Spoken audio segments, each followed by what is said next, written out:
8, You're watching the Experience Comic Culture and Sales. Streaming live daily to Facebook, YouTube, Twitch, and Twitter. 2, 1. Hey, everybody. Welcome to the Geek Chat. I hope you're staying cool because this episode is hot, hot, hot.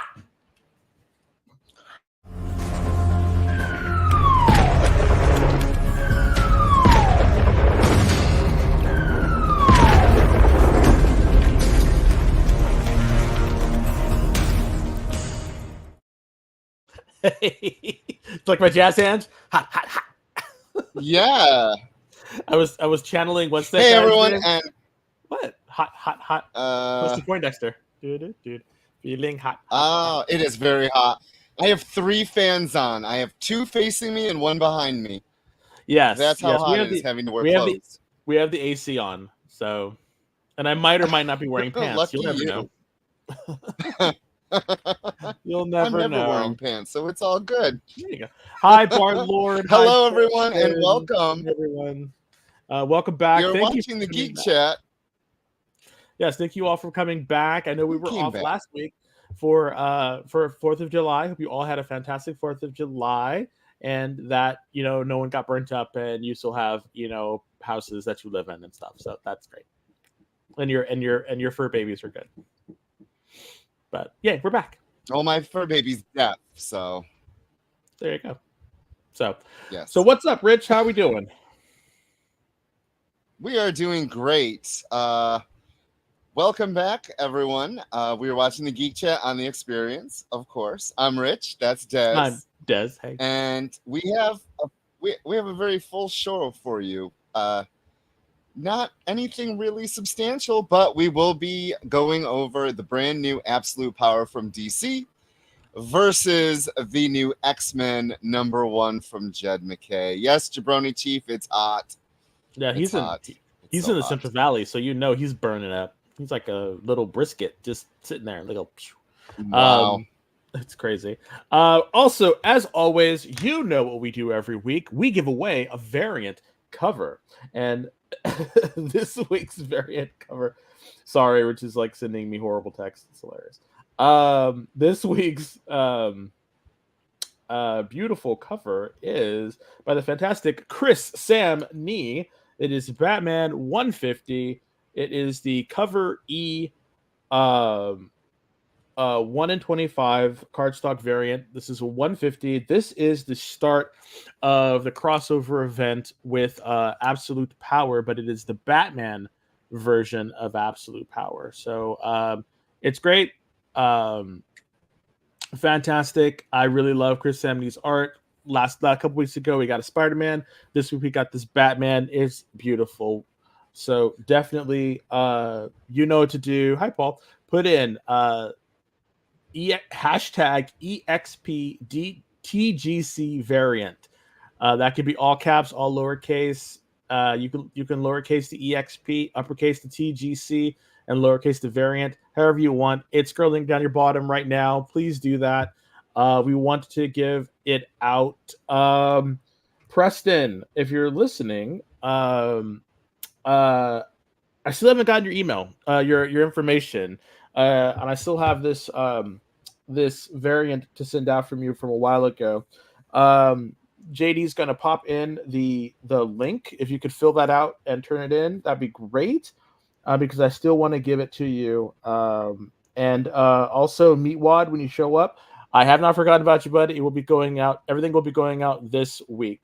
So whoever wins will be getting that beautiful cover. So please, please, please make sure that you enter it in on YouTube, Facebook, Twitch, X, or Twitter.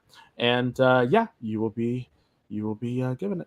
We'll give it to you. So please, please, please put it in. Hi, Bree. Thank you so much for putting it in. Follow Bree's example, everybody. Put it in there and win you guys this fantastic cover. So as Rich alluded to, we have a pretty full show. We're going to be talking about a ton of TV and movie news because, well, it's the summertime and a lot of stuff is coming out. And so just to get this out, just to get this done and over with first, because I know Rich is probably shaking his head, is mad at me for having him do this, but I wanted him to definitely No. You were not forgotten, Miwad. It's coming out today. Like it's going out this week. But I wanted him to watch. So if you don't know, I'm a huge anime fan, and I'm a huge Japanese manga fan, and I just love everything Japanese. I'm going back to Japan later this year, and I love Kamen Rider. I love Ultraman. I love Power Rangers, all that stuff. And I love Henshin heroes who transform into stuff. One of my favorites of all time is Ultraman. And so the new Ultraman started, and I asked Rich, "Hey, Rich, I want you to watch Ultraman Arc on YouTube." Tsuburaya, yeah. So I asked him to watch it and to review it because I figured, hey, we're international. We get out every now and again. So, Rich, what was your thoughts about Ultraman Arc #1, the first episode? And it was dubbed, so you didn't have to read anything. Yes, it was. I watched it today. I also watched all the rest of the trailers because I have no memory, so I have to watch things fresh for the show. Okay. It reminded me of. So this is what I thought going in. I'm sorry. Someone had a school project to do. Wow. And they're like, "Hey, why don't you be in my play? But we're going to film it, and we're going to make it like Power Rangers. And a 15-year-old is going to be this big this government agent. And then the 10-year-old is going to be the hero. And then this 14-year-old girl is going to be the communications expert. And my dad is going to play the police chief." It was very interesting. So did you enjoy it? It was interesting. Okay. So interesting. I will say one thing I liked. I will tell you one thing I thought was great. You like the sword when he put up against his eyes and he had the sword? Ultraman. When Ultraman was fighting the Turtle Man, the way they used the dollhouse with the people and then the fight behind it, I thought that was filmed really well. When they were pulling up, because if you're not familiar with a lot of the old Ultraman and a lot of the giant kaiju stuff that was done, Godzilla, Ultraman, Gamera, all that stuff was used with models, and they've been using models since the 70s, actually since the 50s, probably longer than that. But the way that they've been able to add quote unquote new technology into it, especially with the angles where they're fighting and actually making the buildings look lived in as they are fighting around the giant kaiju and Ultraman fighting around the stuff, and the effects they've actually made it look a lot better.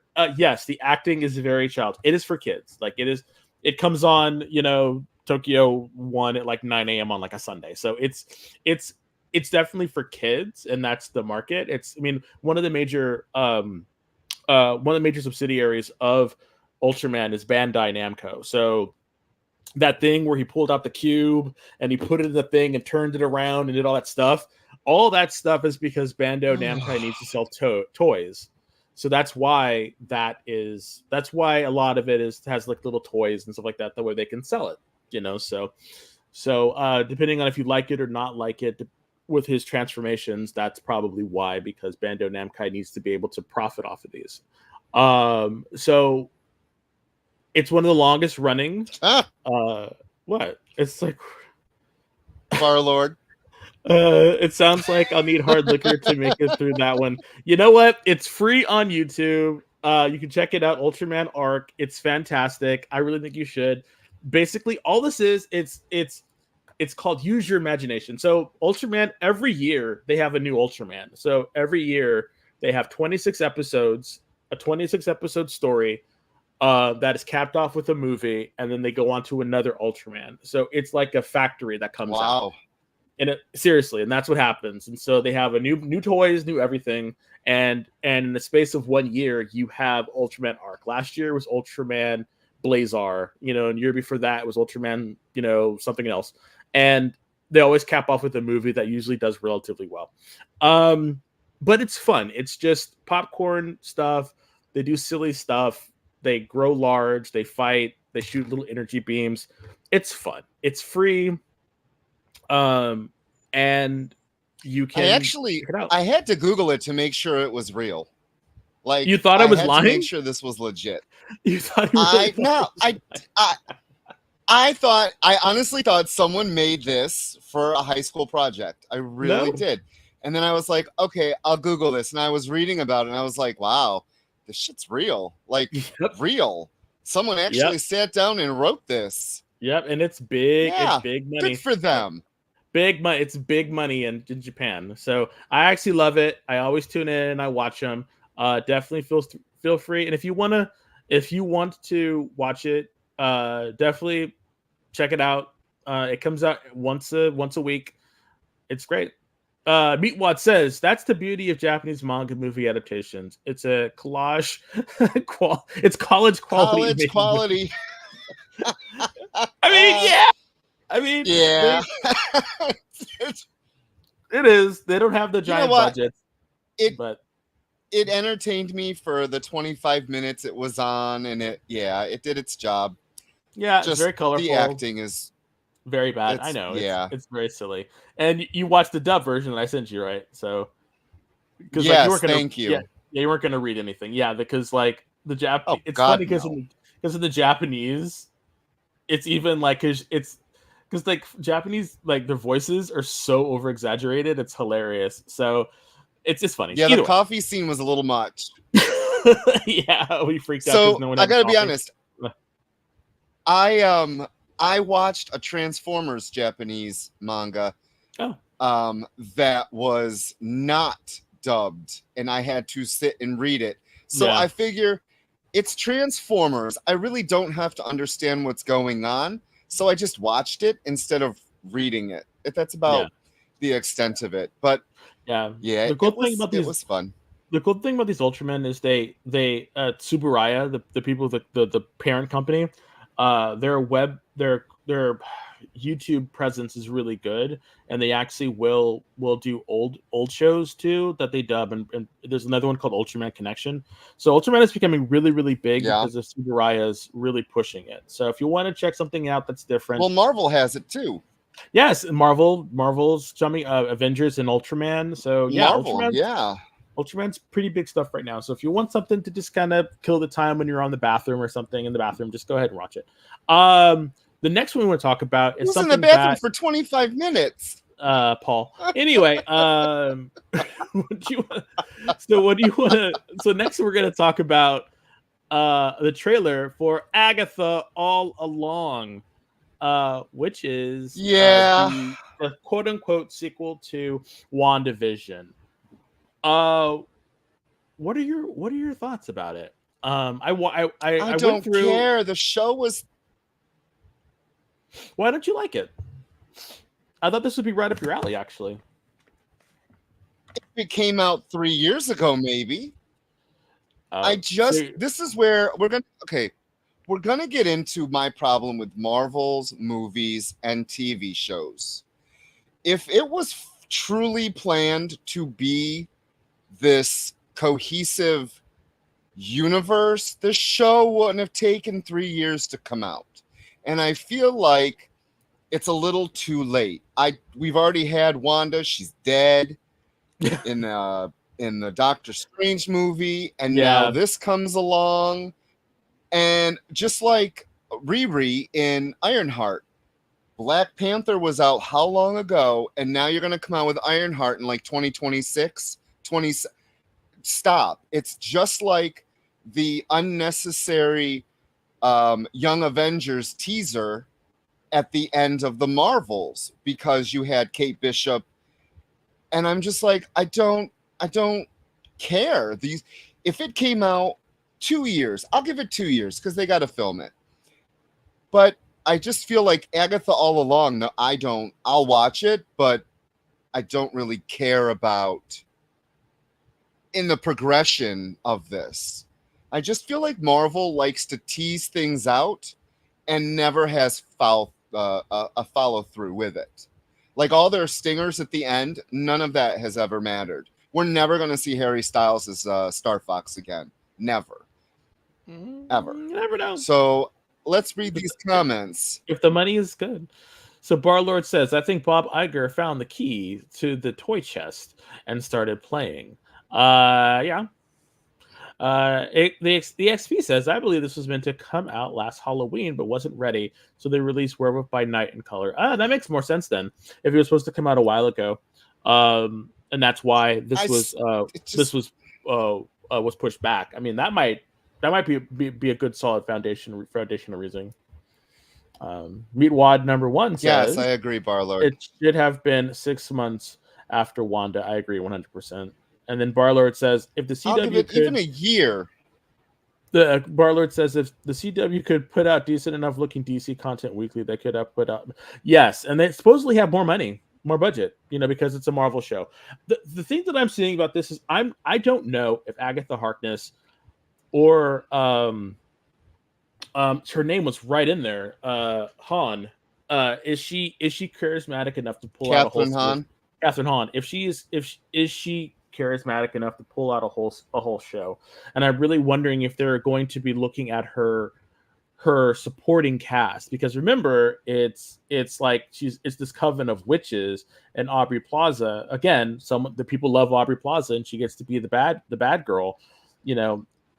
Is Aubrey Plaza, is she the main villain and she's using Agatha for something, and Agatha gets to be the hero? Like, it just I don't know what's going on. I feel a lot of like there's a lot of energy in the show and everything, and the cattiness, and I think that's going to sell a lot of people. I think about it because of how she acted, but now she's the star, and is her character likable enough? Because you can't have two super bitchy characters. Like, you can't have Jessica Hahn and Aubrey Plaza, going. I mean, you can, but who are you rooting for then in the show?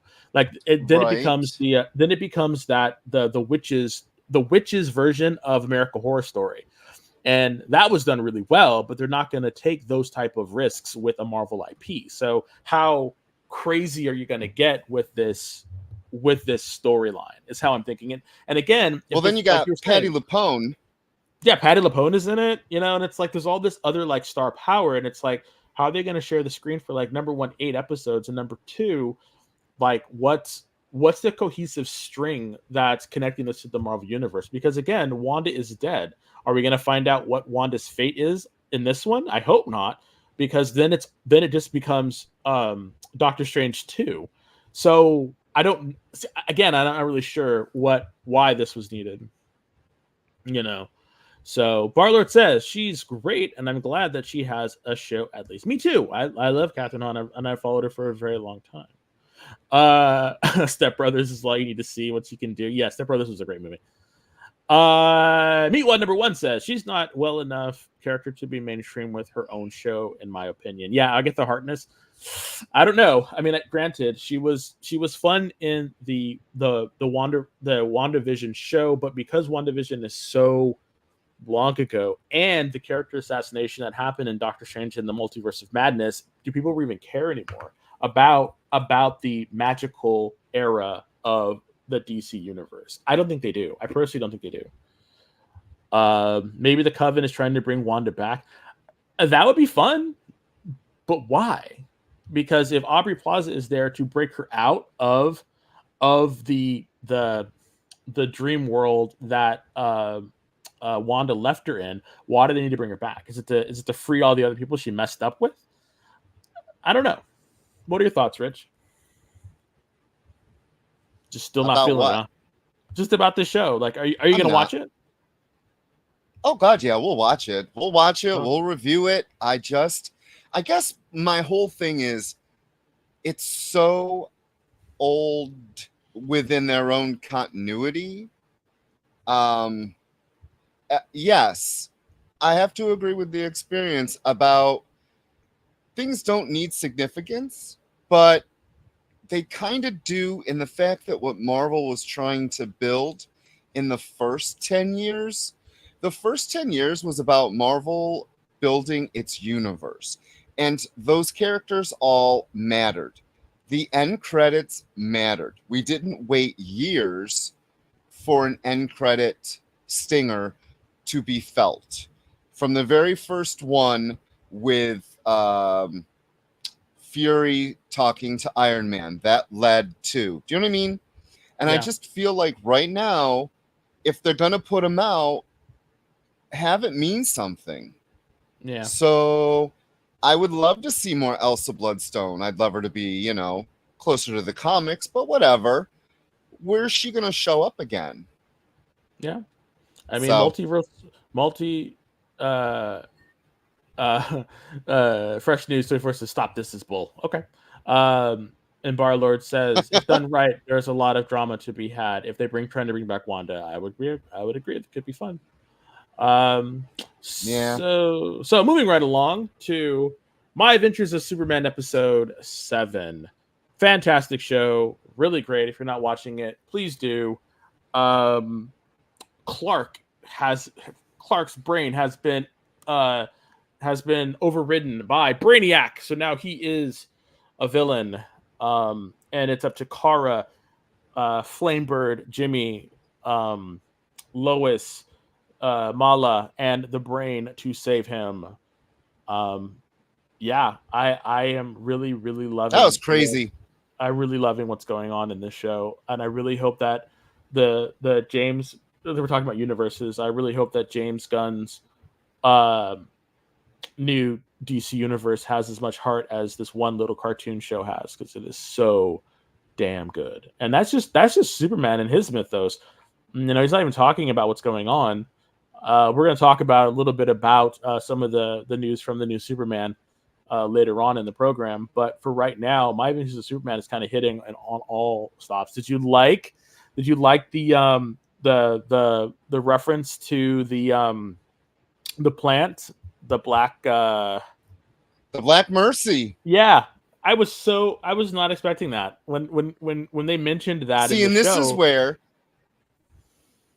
you can take something from DC comic books, rich pantheon of ideas in the Black Mercy, and it was a flower that was put on a body. And it did the same thing now in the Kryptonian, this world's Kryptonian technology. The Black Mercy is the headband that allows you to go into your memories. Yep. And I loved it. I thought, what a great retooling of something from, the past. And the fact that Lois just freaking jumped right in to save him. Yeah, I can't wait for next week. I can't wait. The show has been so good. And I'm not a Superman fan. That's the crazy thing. It's just been a lot of fun. I'm loving Superman right now. And I think that, and Kandor being a satellite and then disappearing, it's going to Earth. And so how is that going to paint Superman versus, Amanda Waller and Earthlings and stuff like that? I'm really interested to see how this season ends. And yes, Jimmy is poor. We have no idea what's going to happen. I do like that. Yeah, I do like that.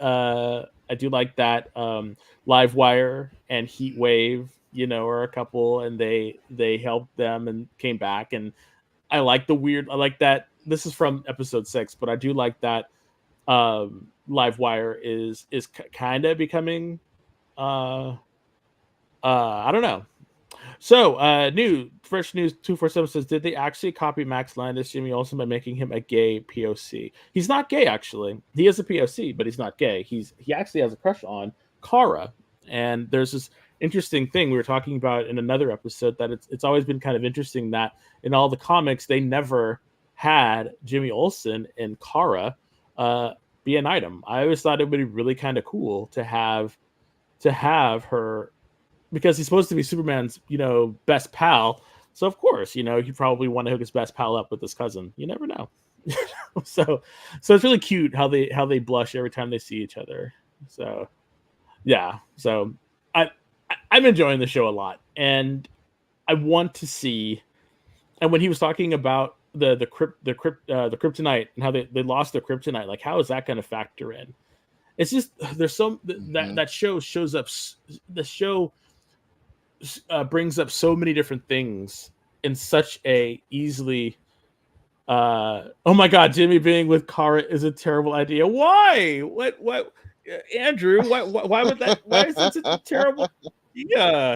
That'd be great. Young lovers, star-crossed lovers, and now,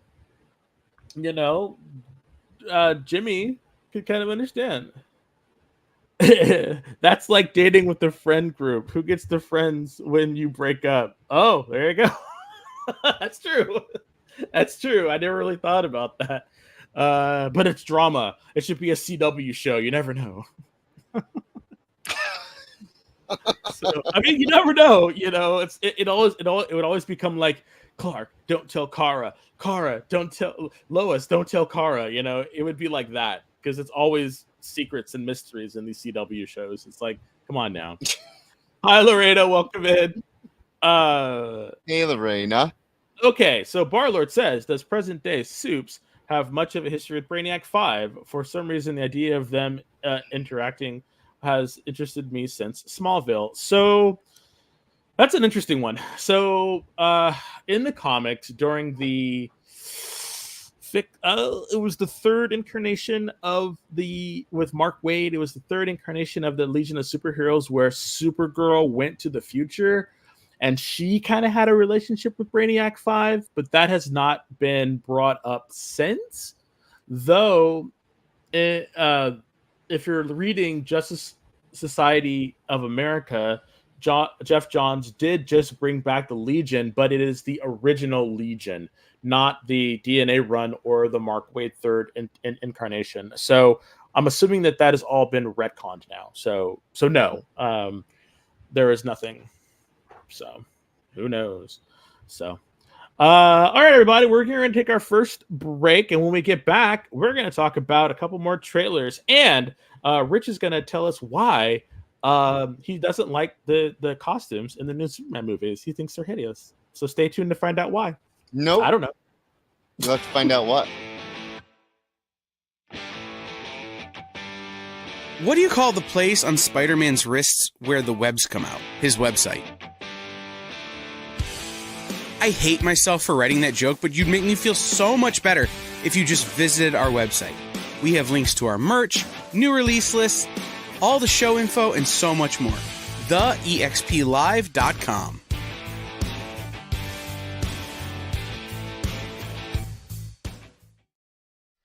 By this time in our journey, we had been on the trail of a very elusive creature for about 96 hours.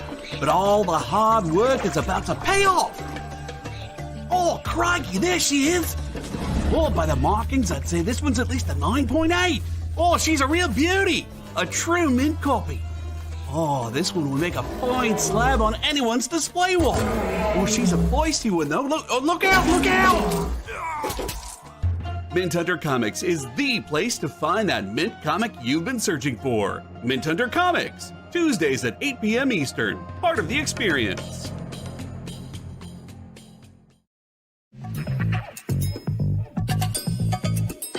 Live from New York. What? Oh, sorry. Live from Cleveland? It's Friday night? It's Friday Night Live!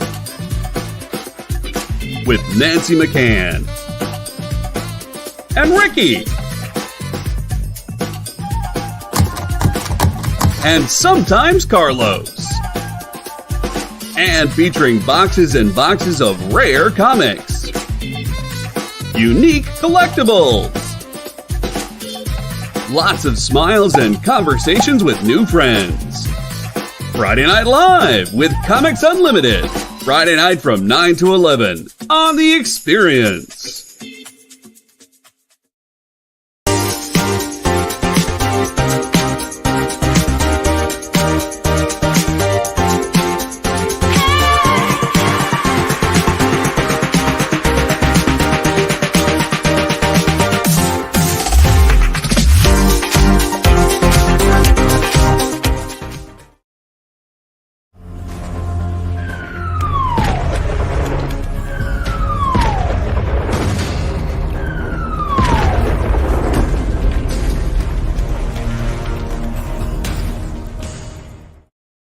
everyone, welcome back. You are watching the Geek Chat on the Experience. Be sure to like and subscribe. You can find the Experience on YouTube, Facebook, Instagram, Twitch, and TikTok.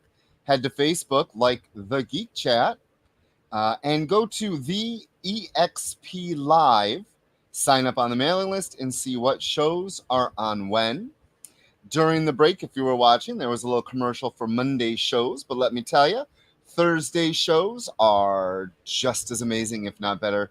I'm not saying that because we're in it either, but the day starts at 8 a.m. with Jam Comics. Then we got the Dan Wickline Show, What's in the Box with Miss Jen, us, and last you have Sketch Up with Mog and Mel, and they always have giveaways and a lot of guests. So there's always something for you on the Experience. Be sure, like I said, to like, subscribe, follow, do all the things, and share. Tell your friends about it. Please do. No. Also, we're also going to be doing the giveaway. Right, Go for it. Yeah. So we also got this beautiful Batman 150 Chris Samney cover. It's cover E. It's a 1 in 25 variant on cardstock, no less. Look at DC out there with the cardstock. It is the first part or tie-in to the Absolute Power, and we will be reviewing that first book later on in the show. Again, how do you get it? It's scrolling right underneath your noses. It's scrolling. It says post hashtag EXPTGC variant, and that's on either YouTube, Facebook, Twitch, or Twitter. You can definitely check it out. Please, if you haven't already, pop it in there. Win this comic. I want to give it away. I'm crazy. I don't want to keep these comics. I want to give it away. Please, please, please. Give it away. Give it away. Give it away now. now. So, God World. having said all that, the next one we want to talk about is another trailer, and that trailer is for Batman Ninja versus Yakuza League, which is basically League of Shadows. I don't know why they didn't call it League of Shadows, but it's Batman Ninja versus Yakuza League. And I chose this one because I thought it was really cool to see the designs for all the other heroes of the Justice League. As in this one, if you've seen the first Batman Ninja, it was just Batman versus the Joker. Not just the Joker, but that's true. There was some other people in it. But now it was great. Yeah, but now we get to see this one, and we get to see the heroes, and I'm all for the heroes. I love that Aquaman kind of looks like a blonde coog. So what was your thoughts? You were the one that asked me to watch this and wanted to talk about it. So what were your thoughts? I loved the first one. I really did. I thought it was a lot of fun. And so when I saw this was coming, and I was like, oh, cool. And then you do briefly get to see these heroes in the trailer. So we will definitely be watching and reviewing this. I really liked it.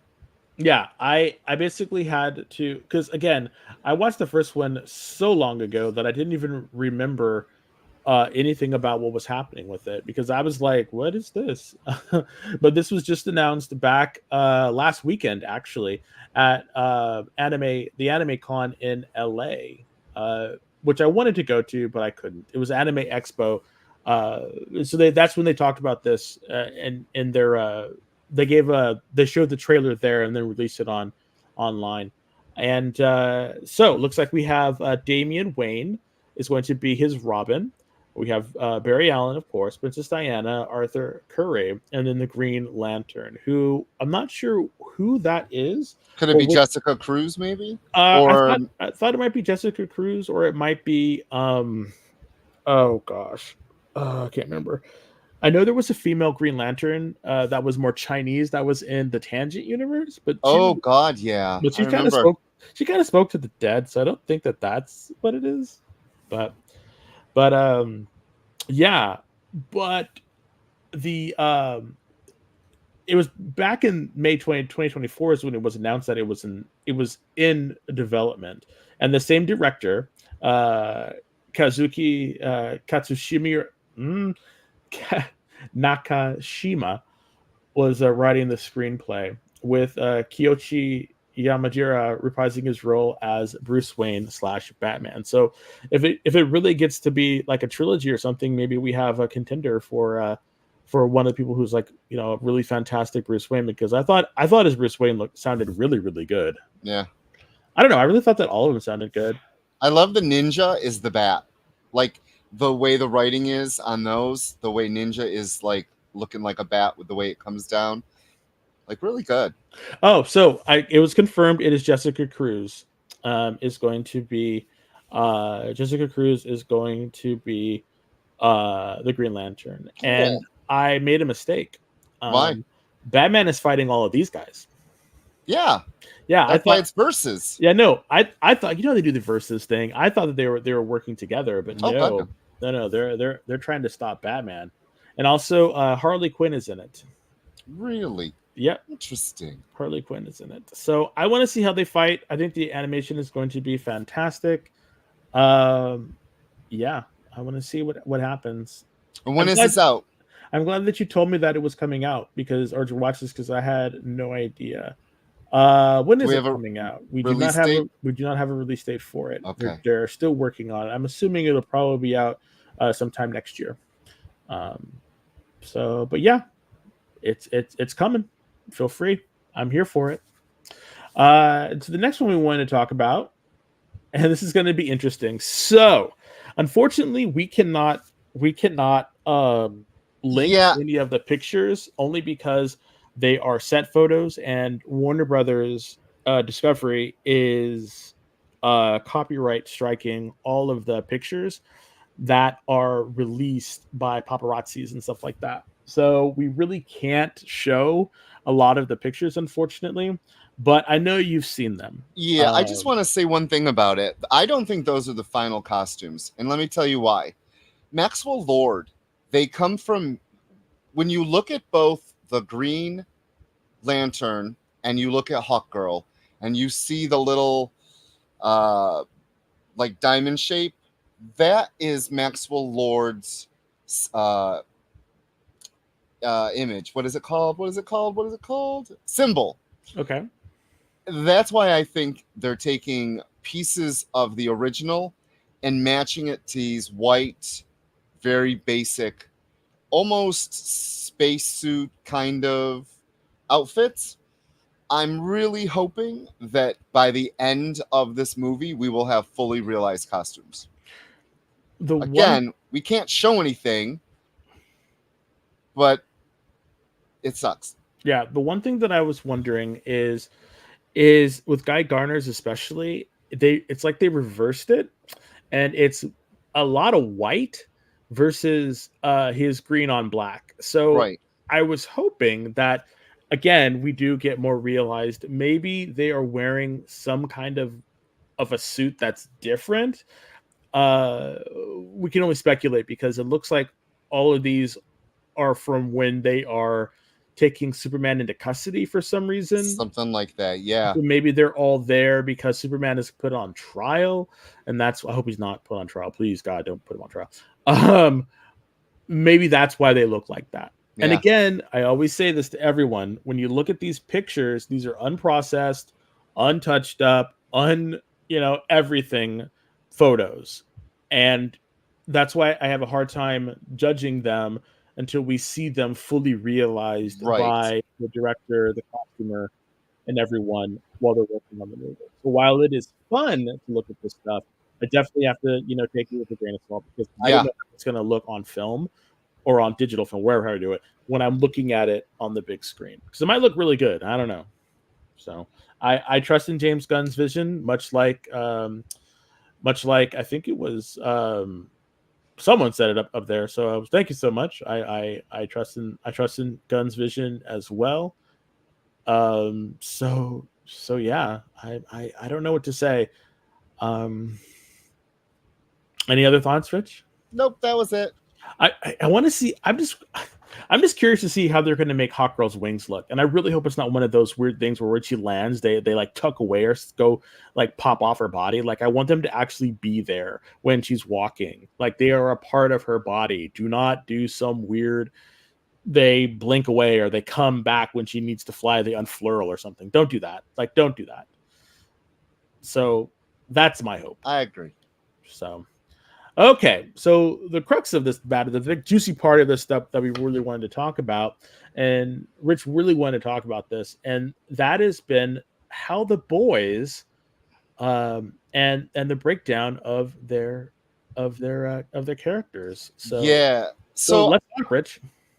we haven't seen the new episode yet. So this week's spoiler free. We don't know anything about it. I don't want to know anything about it. But I'm talking up to now, and I think the latest Boys episodes, they've done some. Every season, something happens to the boys, the good guys. Something happens. I feel like this season they really are doing a whole breakdown of characters. Each character on the boys team has been broken. They are at their lowest. One is told, you're going to die if you keep this up. One has surrendered himself. Spoilers, by the way, surrendered himself to the police. One is basically they lost their dad. They don't know what they're doing. I am very curious as to how they are going to win, because the show we know is good guys versus bad guys, but the bad guys are really bad guys, but they're good guys, and Vought is behind everything. Like it's a really twisted show. But as someone who's been reading comics for so long, we've seen Batman get his back broken. Mhm. We've seen Superman die. Wonder Woman was replaced by whatever her name, Artemis. Let's not even go into everything Marvel has done to their characters, because every single Marvel character has been broken down so bad. But now we're seeing it in a TV show. And I just feel like the tipping point is coming and breaking. And every episode, something even worse happens to these characters.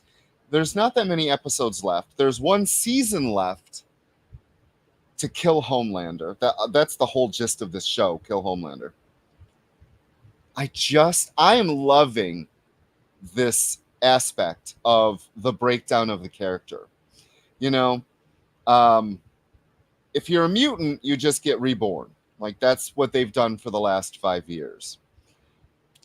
But how do these characters with no superpowers, I cannot wait to see how the writers bring them back. Are you enjoying it? I am very much enjoying it. And I'm enjoying it for the silliness, but yet the seriousness as well. Like, I love that they take real world things, and I don't want to even get into the different sides, because some people are watching thinking, Homelander's amazing, and then realizing, oh, he's not. We have that side of it. But for me, as someone who I remember when The Boys #1 came out, like, I remember the comic books and how DC was like, oh God, no, this is too much for us. Which I think, if you're reading the books, the hamster was, I think, the part that sent DC into like, nope, no. So we're going to give the rights back. It went to Dynamite. Dynamite had a great run with it. It was one of our recommended books all the time. Like, I supported the hell out of this book. I loved it. Now that the TV show's here, and the fact that they're not following the books. No. That's the nice thing. I am really enjoying it. But the breakdown, I was talking about this with some friends at work, and the breakdown of these characters are just intense. It's just intense. So I cannot wait for today's episode. I can't wait for the finale.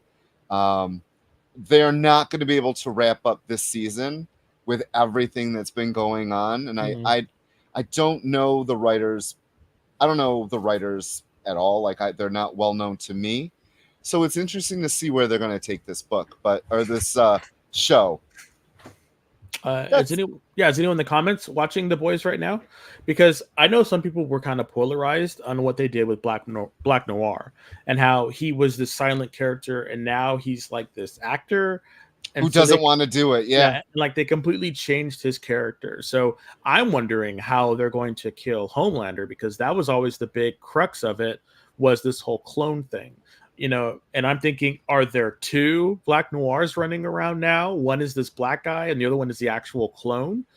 Like, how are they going to wrap it up? And right. There's this big fight scene between all of them together. So I do think that the liberties that they took with the shows by changing it from the comic book were justified, and they were it was allowed for them to tell a different, or take a different take on this story. And I know some people can be really like against that, because it should have been like, this should be a one-to-one representation of what I read.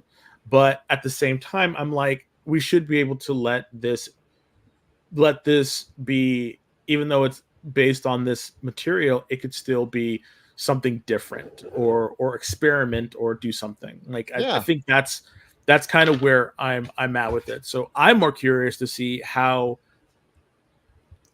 like, whenever they move against the source material, always want to ask myself, why did they do that? Is that like, is it a fresh take of why they did it, or is it just because they're trying to be sensationalism or something like that, you know?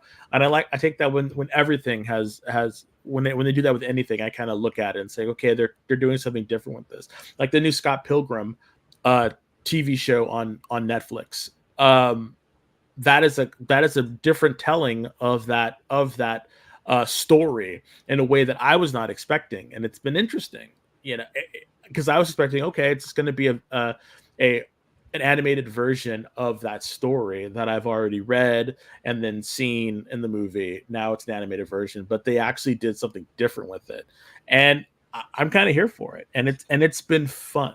Well, much like we're going to talk about it this week, just dropped the new Umbrella Academy trailer. Yeah. So it's interesting because the first 2 seasons were based on books, loosely based on books. This season coming up isn't. So everything in this season now is something new. And Sparrows versus the Umbrella Academy. I don't know. I'm sad that the show is ending, but you know, I'm kind of happy in that if it's a good season and it ends really well done. Yeah. I'll be happy. So the experience says to me, this is not a happy ending kind of a story. This is more of a Terry Gilliam kind of dystopia. Everybody dies, nothing really changes. And I honestly think that's what's going to happen. I think that Vought is just too big right now. I think Vought cannot be brought down. Yeah, I do think I have to agree with the experience in which we're just getting a small blip in the history and the story of Vought. Mhm. Vought is the main character. People don't seem to realize that, or they do, maybe they don't. But and it's just a blip, because in Vaught's eyes, this is just the boys, and everything that's happening is just collateral damage. And as long as it doesn't go past their bottom line, they'll be just fine. And I think that's the main crazy thing about it is you can fight in the streets about right and wrong, but the corporation doesn't care as long as they make their bottom line. And I think that's the real villain. Right. And then Meatwad number 1 says, I don't like the constant humiliation of certain characters that keeps ramping up for no apparent reason. Yeah, I think a lot of that stems from a issue of power, and I don't know, they're just continually trying to make because everyone, all of the 7 are jockeying for power. It's all about power for them, and humiliating people and having them not do anything about it. That is a power play. And I think that's, you know, when you're able to dominate someone and overpower them, whether it's by humiliation, by physical stuff, that is a show of power. And I think that's the main thing about the boys is they're showing all this power, and that plays into how Voight is. Voight has something called subtle power or shadow power, because they're the ones that are truly all powerful, but they don't need to flex that might. That's why what's his name, Giacomo Esposito, the main guy, you know, that's why he always turns his face stony when he's dealing with Homelander. He doesn't need to showcase all of that, because his power is he knows how to humiliate him via this caring parental figure. That is his huge weakness for Homelander. So it's all about these are all representations of power that are power dynamics that are playing out in the boys, and that's really what it comes down to. And all of the whole thing is just a giant power a tale about power dynamics and who's really in power, and at the end of the day, Voight is the one that's in power because they're the ones that control the media, they control the masses, they control all of that. So I can't wait to talk about absolute power when we talk about controlling the media. Oh, and then yes, experience. It's Game of Superheroes. That's literally what it is in digital form. And I'm very surprised that Amazon has allowed them to get away with as much as they have. Like I am, the superhero party, when what's his name, the tiny guy blew up that other guy, and Love Sausage and all these people. Like I am very, very shocked at how much of a ticket, Amazon like let them write. I'm very surprised, and I can only imagine what next story is going to pop up. Are we going to see like Black Midnight? Are we going to see, I know there's been a long rumored Martha Washington either TV series or movie series that Frank Miller's been trying to get off the ground, and I think that'd be kind of cool. Are we going to get the Invisibles? I mean, I think it's weird. I think where Marvel is floundering and DC is still trying to find their way, it's the streaming services that are really putting up a fight for these interesting comic book shows. Right. And so it's not comic book, but we watched Renegade Now. Mm-hmm. It's on Netflix. This sounds kind of weird coming out of my mouth, but it's about this guy who enters this girl and she gets powers. Like that's the basis of it. It's nothing like it sounds though, but it's a really fun show. So yeah, I think that streaming, man, I would love to see an Invisibles. Oh, I would love to see that. Oh, that'd be weird. I think that'd be love a little too weird. Like I think an Invisibles type show would be too weird for people. Well, it was weird for me when I was reading it. I remember I have all those issues. Yeah, but that's what I mean. It's like it was so good though at the time. Yeah, I don't know. I could see that happening. Like I could see an Invisibles TV show, and I'll tell you right now, there are probably showrunners in LA right now trying to pitch some kind of comic book. So if you think you have a good idea, now's the time to get an agent, because because they're trying. What's other weird is it seems to be the independent books that don't have the big, like you had said, DC floundering, Marvel, but Image with Invincible was really well done. The cartoons. Mm-hmm. I don't know. I just think that it's really there's something to that about. Maybe they're just too corporation driven with Marvel and DC, where the smaller ones can just really, like Umbrella Academy. I mean, it's a fun show. Mm-hmm.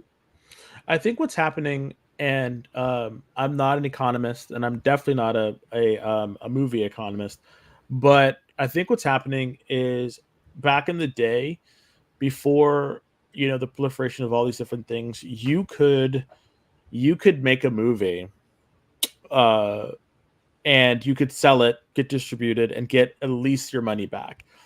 Like that was like in the 90s. Matt Damon goes on a big rant about this and how it was easy for indie movies to get made back in those days because of inflation and whatnot. He goes into the exact of what really happened, and that's why people like Kevin Smith and Tarantino kind of came in there, because they studios were able to really put their money on the line for some of these things, because it was like, fine, they could write it off, it could be this, it could be that, but nowadays studios can't really do that, and that's why we're seeing so many sequels. That's why we're seeing, the umpteenth time that we're going to get a Lord of the Rings type of thing. They all the reboots. They want to work on projects that they know have legs. That way they can at least get their money back to continue to meet their bottom lines. And it is the streaming services who kind of, for lack of a better word, have nothing to lose, that are willing to go out there and do this. And though it sucks that you'll get a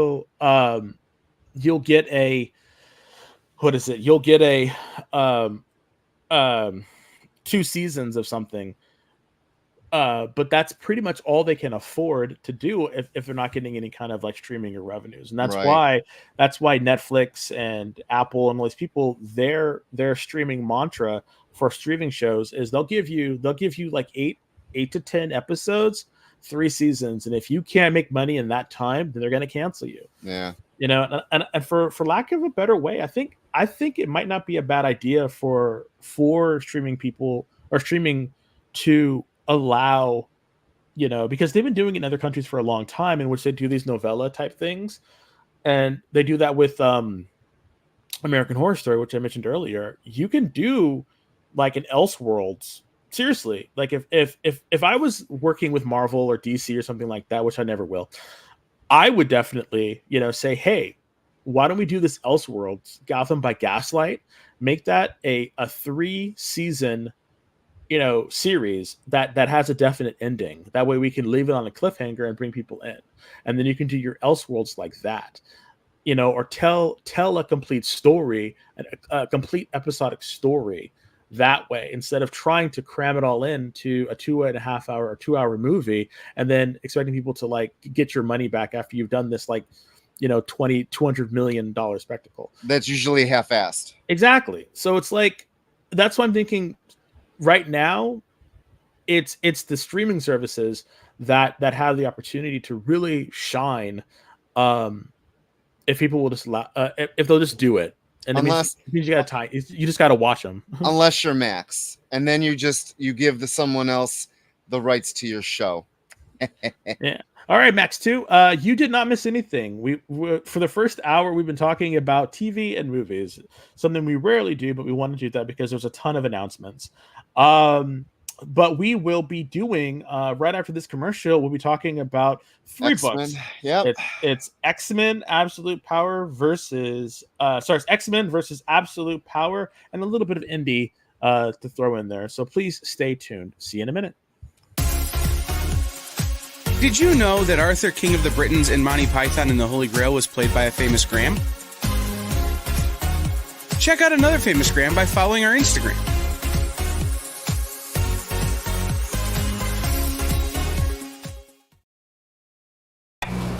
Some comic live streams seem like they're just throwing everything at the wall. Hey, you want this unknown comic? Yeah, here, how about this boring one? Found this one in a rain gutter, give me some money for it. I know this looks like a rotting sandwich, but I swear it's a comic. Pay me! But with Comic Collectibles, we know you don't just want comics, you want the right comics. You want rare variant and incentive covers, vintage books in pristine condition at prices you won't find anywhere else, and truly unique hand-drawn cover sketches by some of the most amazing artists in the business. Join Rex and his rotating cast of co-hosts live from Dynamite Entertainment headquarters for a carefully curated roster of comics that you'll only find here at Comic Collectibles. Every Monday at 6 and Wednesday at 7 Eastern Time. Part of the experience.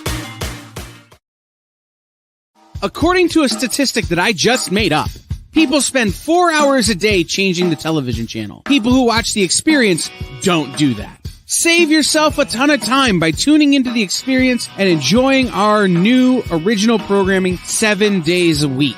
And then tell your friends. Think about the money they could save on batteries in the remote alone just by tuning into The Experience. Find out more by scanning the QR code below.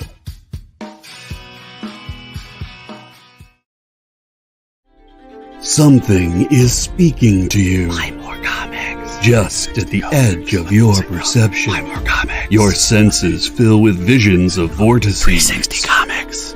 Slowly drawing you to one thundering epiphany. 360 comics! 360 comics! 360 Comics! The universe is telling you to shop with 360 Comics. Joe's got amazing stock from high dollar to $5 books from Silver Age to modern, CGC, variant covers, and more. 360 Comics every Wednesday at 9 Eastern, part of The Experience.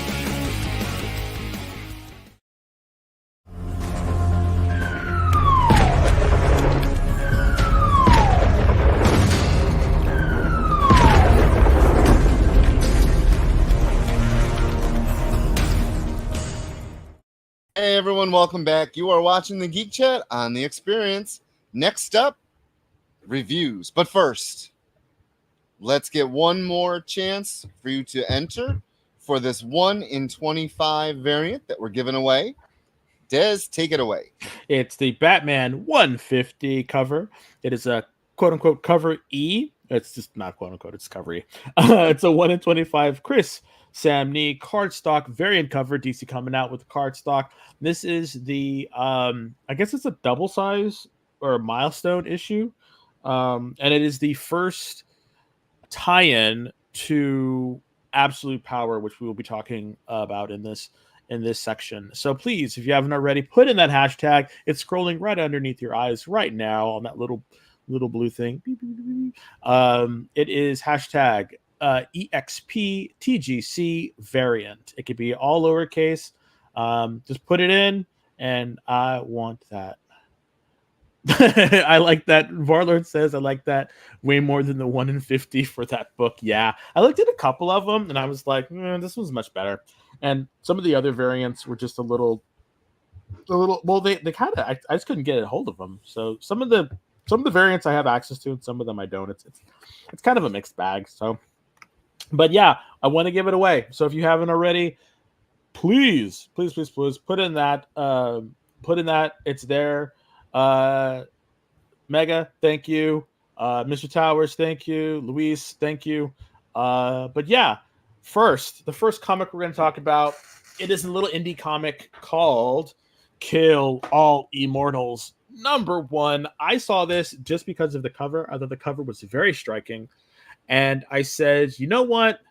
I kind of like that. It's giving Kill Bill vibes. It's giving, murderous Karen. I don't know. Murderous Karen. So Kill All Immortals by Dark Horse, or brought to you from Dark Horse Comics. Script was by Zach Kaplan. Art was by Fico Asio. Colors by Thiago Roca. Letters by Hassan Atzmani El Haou, I think. I apologize if I butchered your names. So yeah, what did you think? You wanted to review it, so what did you think of this story? So for whatever reason, I don't know why, I love the concept of immortality. I think it's just one of the coolest things.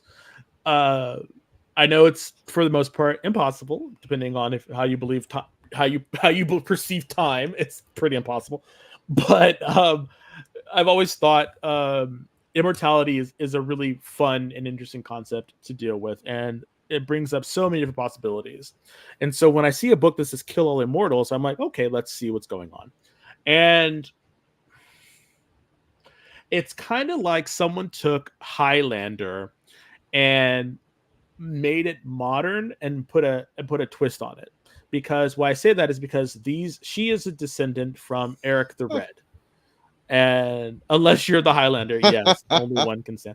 There can be only one.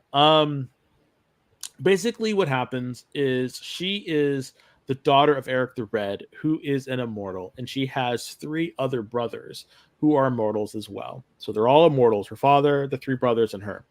And of course, when you have lived as long as you have, you amass a fortune. And they are basically rich Norwegian people who have an empire built on blood, or Viking blood, and deception and crime and bloodshed. And she doesn't want to be a part of that anymore. And her partner get attacked, and she has to seek help from her family. But there is a twist. the family decides that she should not, the person, her partner, needs to die, and He's so a she has, journalist, by the yeah, way, he's a too. journalist, and so she has to protect him, and decides that she's going to kill her family, and that's kind of where we're left off with it. And I don't know, I kind of liked it. I kind of liked the opening where they were talking the business people were talking about how negotiations had broken down, and they're like, it's just negotiations, what can they do? And then they storm in and start killing everybody. And then once they kill all the guards and everything, they put their axes down and they say, okay, now negotiations can begin. I just thought it was such a baller move. And so I don't know, I look at this book and I thought this is really kind of cool, and the artwork was pretty good. In some places it was a little crazy, like in some places they got her face a little weird, but all in all, I thought it was really, really a good story, a good starting off story, because like, why are they immortal? Why doesn't she want to be a part of that? What's going on? How, one of the kids, the oldest son is named Thor. Is that Thor? The Thor god. There's a big tree, what looks like Yggdrasil in their home in Iceland. There's stuff like this that there's enough mystery in it to make me kind of want to be like, okay, what's going on? I want to see what happens. Yeah. So I don't know. What do you think? The cover's pretty. Oh my god, really? Oh. The story was just very A plus B plus C. The ending I was not shocked at. It was a story. Oh, come on. You were not shocked with the twist with the reporter? Come on. No. Really? No. What could have been better in your eyes then? I thought it was actually pretty good. I'm glad. But what could have been better? I don't know. The art was just kind of rough in spots, like you said. I didn't feel the story. It did not speak to me at all. Didn't speak to you. It did not. When he's like, "Oh my God, you're dead," I'm like, "No, she's not." Like, I'm just. It was. I mean, it says it right there on the cover. Yeah, but he doesn't know that. Remember? I just don't know. It's like I just didn't care. Like the whole, and also I got to be honest. When she got out of the car, the action that the artist drew did not match the words on the page.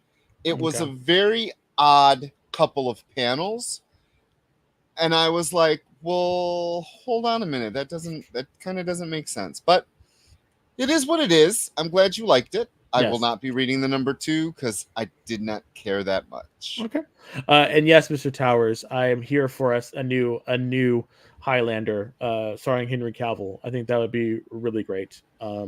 Yeah, he needs an actual starring vehicle that he could really sink his teeth into. And yes, Queen is amazing.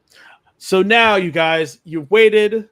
We're going to talk to you about Absolute Power number 1. Take it away, Rich.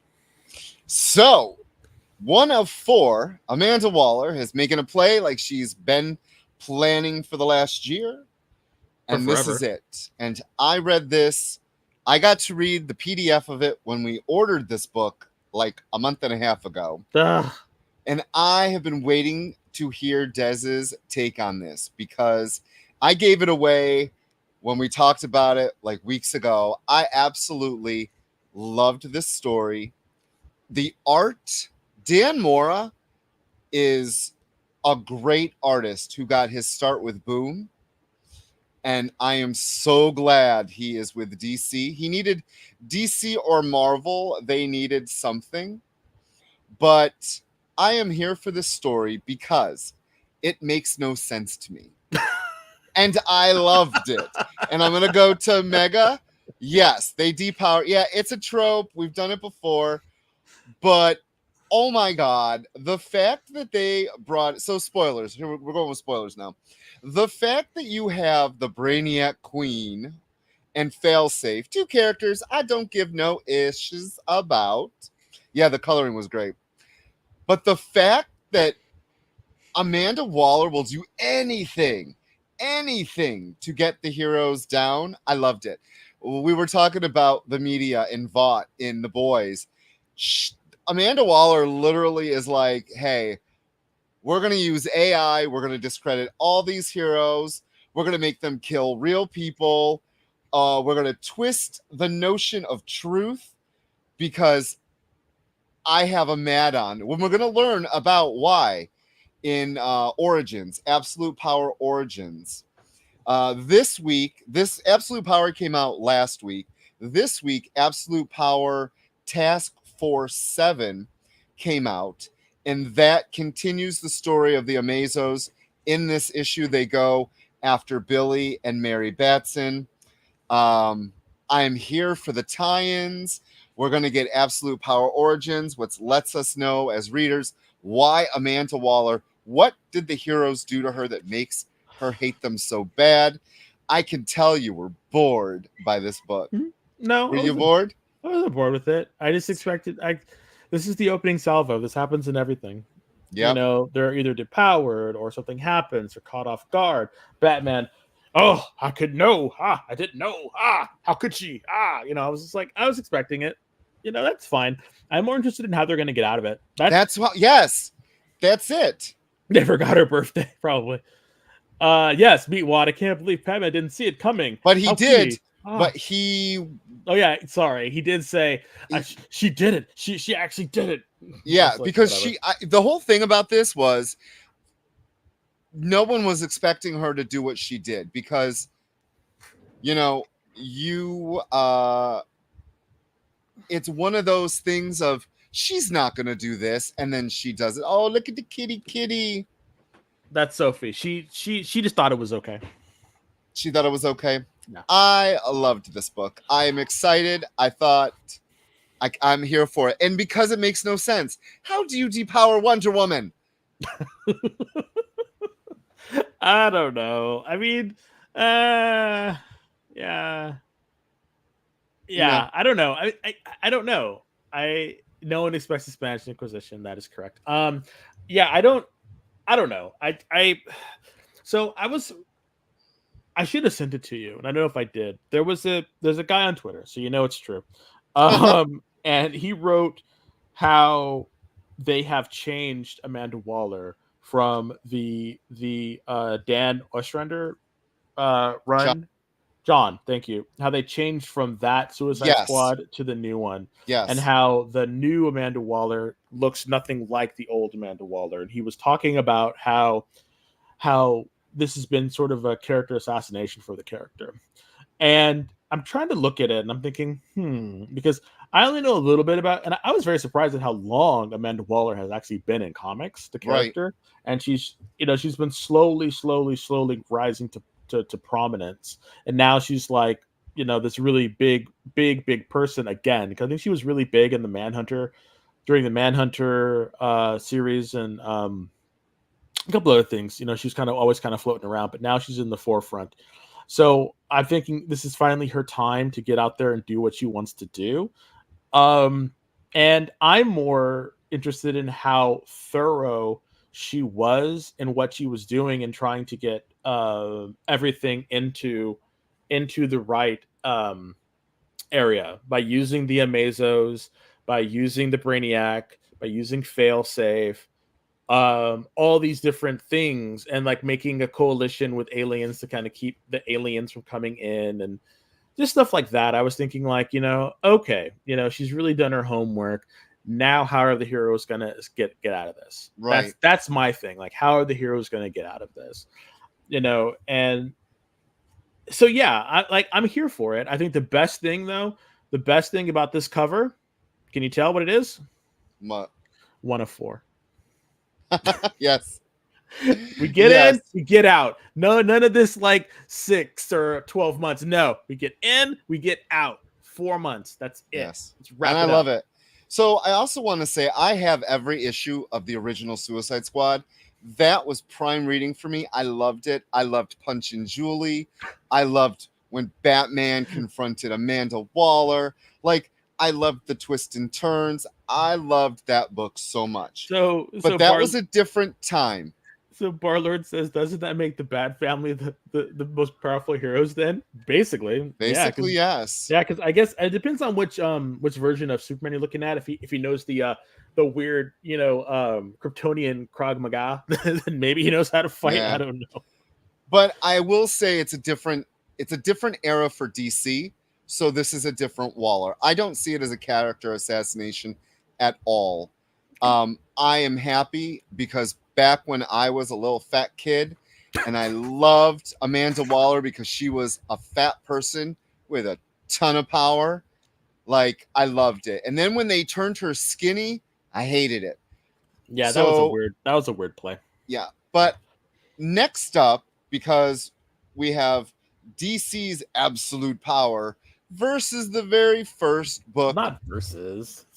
It's not versus, but for me it was versus, and I have a clear winner. So X-Men. No, oh wait, I'm sorry. Hold on. No, you didn't do the credits for. Hold on, people. I gotta give you the credits. Writer was Mark Wade. The excited. Artist was Dan Mora. Colors was Alejandro Sanchez. The lettering was Ariana Maher, and the inker was, the cover was by Dan Mora. Mm-hmm. And there was a whole bunch of really cool covers as well. So for this, we have Jed McKay is the writer. Ryan Stegman is the artist. J.P. Mayer was the inker. The colorist is Marte Gracia, and a bunch of different cover, a whole bunch of different variants. And the letter was VC's Clayton Cowles. So I want to know what you thought of this. No, you go first. I went first on Absolute You go first. Power. You go first. All right. So I have to start with my segue. There's two, so bear with me. I have been reading the X-Men from the beginning of time when there were no relaunches. It was the new team came on, new creative team came on. The number kept rolling. The number kept going. I've been through so many brand new teams. I've been through so many different artists and writers. My other one is you will have that lover. You've had sex, and it was the best sex you've ever had. And then 5 years later, you have sex again, and it's just not that good. That was this book. Just wasn't that good. So we are coming off of House and Powers 5 years ago. House and Powers. House and Powers written by Hickman. It introduced new concepts we haven't read before. And then we get this book. And I was like, nothing groundbreaking. We get the same trope of someone to introduce the new team to. We get a brand new villain, kind of. We get a team of X-Men that is the strangest team we've ever seen. In fact, you've got two originals, you've got a New Mutant, you've got a Claremont kind of new team, and then you've got a villain, and you've got one of the Morrison era. And for some reason, Scott's 15. Juggernaut and Magic are sister bros. Beast is, I don't understand the dark bags under his eyes. Maybe he needs some sleep. Maybe he's the clone. Maybe he's, so when it comes to the characters, I do like how, is this Beast, you weren't reading X-Force. Is this the good No, I read Beast? some of it. I don't know how it ended, so I don't know if this is the original Beast or the clone Beast. I think this is the clone Beast, but we'll see. I'm sure they'll explain it, or maybe they won't. I don't know. I love how Mags isn't even on the cover. And why is he in the chair? Did he get hurt? I don't know. So it's really weird because Magneto was reborn, and he's all like, "Hey, we're not going to ever get this," and he's got this whole idea, and this was like, I'm the villain, but I'm a good guy. Welcome to our house. I don't know. I'm giving this the full 6-issue arc. I've been an X reader for so many years. It was just kind of Okay. I am interested in the idea of the new villains. This the fourth school is what they're calling them, which is kind of interesting. I don't know. Of people who are these devout believers in John Sublime. And I thought that was really kind of cool, and that they are trying to use um what is it? Use AI as well as the mutant gene to enhance humans to make an even better, superior race. So not get rid of the X gene, but add it to it. So so that's so there is no for you, Mega. There is no uh evil person just yet. There was a A person mother. behind, yeah, a mother.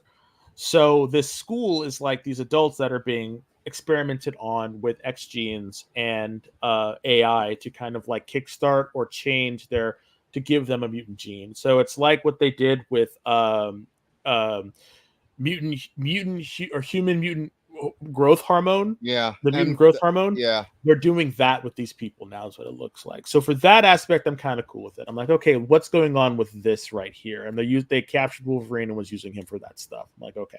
And Wolverine's saying, I'm done, I gotta go. Whatever. Go do your thing. It's whatever. Yeah, he's going to Uncanny. So I know, right? Like, whatever, sir. And then so that portion was kind of cool. The thing that took me immediately out of it, yeah, was the ginormous toilet-sized exposition dump that came in the middle of the book when they're fighting and they're talking about what happened. There's got to be a better way to do that. I was so annoyed. It took me right out of it. It took me completely out of it. And then Juggernaut's telling how smart he is, and Scott's all like, I'm so proud of you, Juggernaut. I'm like, what? It just made no sense. They were all characterization was all over the place in this book. Oh my god. I was just like, what the hell? It was that the whole characterization was terrible, which was weird though, because the characterization of the woman and all the stuff that was happening in Alaska was a better tale, because I liked how that happened. And I liked that Magneto was like, Beast enters you in. He made you feel comfortable. Now I'm the one that's going to tell you how it's going to be. So you had this kind of like it was like this sort of pseudo good cop, bad cop thing that they did. I thought that narrative was a lot better than the war narrative, in which they introduced the villain of the arc, or what's going on in the villain and what's going on with these people. It was just this huge exposition that did not need to happen. They totally could have shown all that, or waited a little bit longer. None of that needed to be done right now. None of it needed to be done right now. It literally was just trying to get the reader up to speed, and there's better ways to do that. I did not like the dynamics of the team. I thought Tempest and Quentin Quire talking about their love life and fighting each other, I thought that was annoying. I've never been a fan of Quentin Quire, and I've tried very hard, but Scott and him trying to talk to him, and you're gonna make a mutant act like it. I was just like, what's going on here? I don't know. It just, part of it worked and part of it didn't work. But again, I'm here for it. I'm going to try it out. I have a lot of faith in Gail Simone, so I'm really hoping that she kind of pumps up the volume a little bit more. But they're gonna have to do better with this one, because if this is the first issue, I really hope that the quieter issue is a lot more focused, the next issue, because it felt like he only had a certain amount of pages to write so much, or put so much on the page, and he didn't need to do that. I don't know why the editor let him do it like that. Slow it down. We didn't need all that exposition right then and there. We could have waited for it. It would have been fine. You didn't need to pack it in there. The artwork itself, I thought in some instances it was great. In other instances, I had no idea what Stegman was doing. I don't know. Some of it was really great, but in other ones, I don't know. It just looked really kind of weird. A lot of the kicking off, and the ankles, where Magic was coming down with her sword and stuff. I don't know. Just some of the dynamic poses were crazy. There was this one where Cyclops is like this, as he's looking at he has both hands pulled back, and he's like, it's like he's straining to push his eyes out and I'm just like, what are you doing? That one? Is that the one? No. It's actually a picture. You can see him. He's like pushing it. It's like he has both hands and they're underneath his chest, and he's pushing his eyes. It's like he's literally trying to push his eyes out. It was bananas. No, I'll have to show it to you. I'll send you a picture of it. But Psylocke really didn't do much. Let's get to this. Yes, Barlord, this is supposed to be the #1 X book. Yes, Mega. Gale is on Uncanny. And the good in this was a little... Psylocke was pretty much useless in this book. Two Omega level, or I guess Quentin is stronger than Psylocke for some reason now. I don't know. I was a little taken aback by the whole situation. I don't understand why Miss Magic is in her little black with the giant sword again. Don't understand why Juggernaut has a giant X on his forehead. Like, okay. What I did like Magneto saying, I hope he dies on a mission. Like, that was pretty fun. Because Magneto really doesn't care for Quentin Quire. I don't know.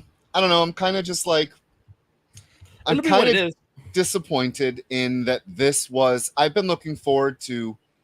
We've been talking about the fall falling forever, and now that we have our first book, I'm like, damn, why did I not love this so much? Okay, so it's the picture where he screams, Kane, you want to know how proud I am of you right now. It's at the top of the page. And he's like, he bounces his beam across a couple of people, but the way he's standing was hilarious. This is one of the silliest things I've ever seen. It's just a very silly, and like Tempest is shooting out ice. It's at the bottom page. You'll see it. Yeah. Anyway. How did Wolverine get caught? I have no idea. Again, that's something they didn't explain in the giant recap. I don't know. Again, I'll read it. I think it'll get better. I just think that McKay felt like he needed to get it out, and this was his. I don't know. Maybe he's thinking like, I got an X book. I got to make it power. I got to make it great. And so then they're like, go ahead. I don't know.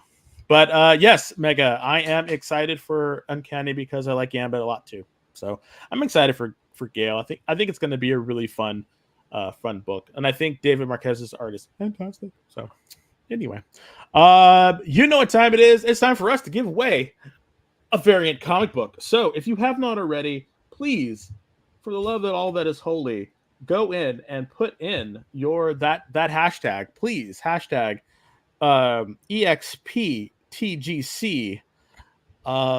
variant to enter our giveaway. If you haven't done it, please do so. I'll give you 1 minute or less. I'm not really sure. We're going to try to get it done. I think Rich is turning into a pumpkin, so we got to do it soon. Yes, Phil, you got in. I can see that. Fantastic. I want to see all these beautiful names going through. And we're getting ready too. Has it been? It's going to be a minute if you haven't already. Okay, we're going to push it. Go ahead.